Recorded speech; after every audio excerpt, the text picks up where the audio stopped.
Oh, most are doing fair. Unfortunately, we have had loss of life, and we've got a couple of younger persons missing, some structural damage, some flooding. But North Carolina is tough. We're already working on rebuilding and providing relief to people who were affected. Well, our prayers are with our friends down in the Tar Heel State. Senator, I want to begin by thanking you for the Toxic Exposure in the American Military Act of 2020, the TEAM Act. I've got a lot of military in my audience. A lot of mil spouses wrote me and said, I talked to the chairman yesterday about the aviators cancer study, which is in the NDAA, and he said that's going to pass. I just think Toxic Exposure in the Military Act of 2020, this is bipartisan. This is grand. It is long overdue. Tell people about why you introduced it.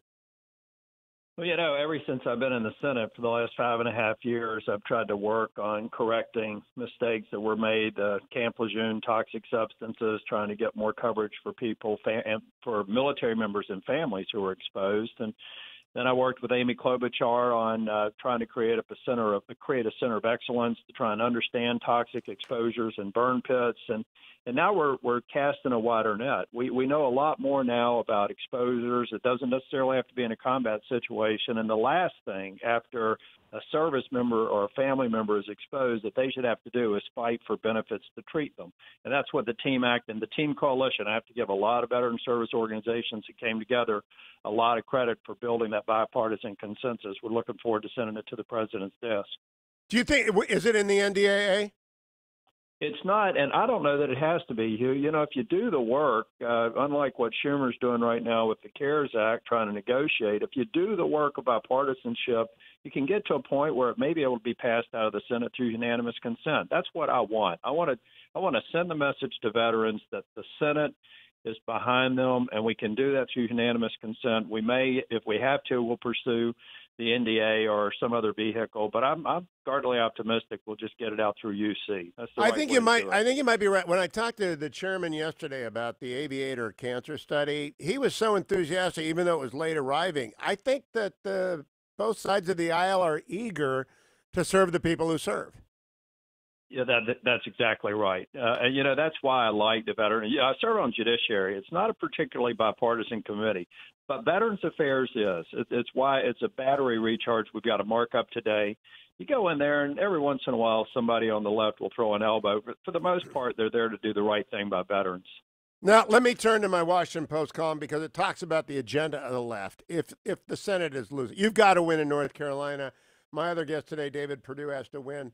My column is entitled Hack, Pack, Pack, Tax/Grab. It's the Democratic agenda, which begins with ending the filibuster.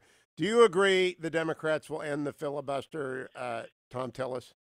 Hugh, I do. I mean, Chris Coons, who's generally considered to be a moderate Democrat, signed on to a letter I did. And back when I signed on to it, I had a lot of Republicans who wanted to maybe do the nuclear option on the legislative calendar. I said, you will destroy the unique institution that the U.S. Senate is if you do it. Chris Coons was the lead Democrat on that letter, along with Susan Collins. He's recently written an op-ed and a public statement that now is the time. If they remove the cloture, the 60-vote threshold, they will move for D.C. statehood. The House has already taken it up. They will most likely consider eliminating the Electoral College, so California and New York will be deciding presidential elections. They will roll back the tax cuts. They've already said they would. In fact, Joe Biden's running on it. And any number of things at the worst possible time when small businesses in North Carolina across the country are suffering. We can't put more taxes, more regulations on them, and silence their voice through the vote by eliminating the Electoral College. I think it absolutely will happen. They will put pressure on members who are in vulnerable states to challenge them to a primary. They will do it if Joe Biden gets elected and Chuck Schumer gets the gavel. That's why I'm running. That's why North Carolina has to stay Republican. Thom, tell us, what's the website, by the way? I want people to be able to help you if they want to find you and figure out where to go vote and all that stuff. What's the Thom Tillis website? It's votetillis.com. That's easy. VOTETILLIS.com. All right, so that's easy. Now, I also put in there my nightmare. And I talked with one of your colleagues 2 nights ago about this. My nightmare is that they will expand the Supreme Court because that is a destabilizing. That's the tent pole of the Republican has been since 1860s when it went to 9. That they would expand it like FDR tried to do in 37. A lot of the Democrats who ran for Senate said they wanted that. Joe Biden said he didn't, but I don't think Joe Biden can hold back the wave if they sweep everything. I don't think he could. And in fact, I should have mentioned that as the first one. I've had a front row seat on the judiciary with Gorsuch and Kavanaugh confirmations. They can't. Many Americans believe that that's constitutional. The Article 3 branch is constitutional. The composition of the Supreme Court, and I should add, the circuit courts and district courts are not. They could come and take and just completely erase the more than 200 conservative judges who every once in a while you might notice that they even make conservatives mad because they're objective. If Chuck Schumer gets the gavel, Pelosi keeps the gavel, they'll expand the Supreme Court, and the Supreme Court, the majority of the members will be nothing more but legislators in robes. It's the most dangerous aspect of the nuclear filibuster the nuclear option on the filibuster that I think Chuck Schumer is pondering. They would expand it to probably 15 and pack the courts. The people need to understand why they have to vote Republican in North Carolina, Georgia, and you got a bunch of colleagues around. Yesterday in Kansas, you're going to win Kansas. That's off the map. That makes it easier to allocate resources. But I do think we are resource starved, and I just can't imagine you're keeping up with the Act Blue wave. They are spreading money around because it's the Bloomberg gun grab, and Beto O'Rourke would be Joe Biden's gun guy. That's in my Washington Post column. Do the gun owners and the people who support him in North Carolina know this is Armageddon for guns if the Democrats win? I think probably the most connected do, but we have to get to the broader population. When people know what I did as the Speaker of the House to help turn our economy around and what I've done in the Senate, an informed ballot, I win. There's no doubt in my mind. We've got to get the word out. We've got to make people understand their Second Amendment rights will be trampled. It wouldn't surprise me if Beto O'Rourke becomes the gun czar. I mean, we have to understand. We also have to think about Joe Biden, the vice presidential pick. Imagine Elizabeth Warren as the head of the CFPB or the treasurer.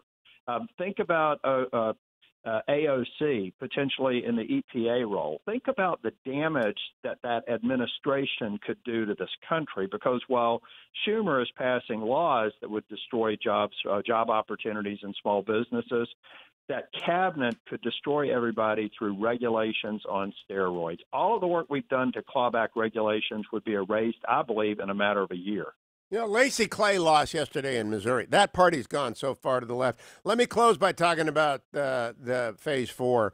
I like parts of what's on the table. We need liability protection. I like even Schumer's local broadcast because I know a lot of my local affiliates out there are dying, and then they miss both ends of the Phase 3. But they are asking for the return of the state income tax deduction. They are asking for pension fund bailout.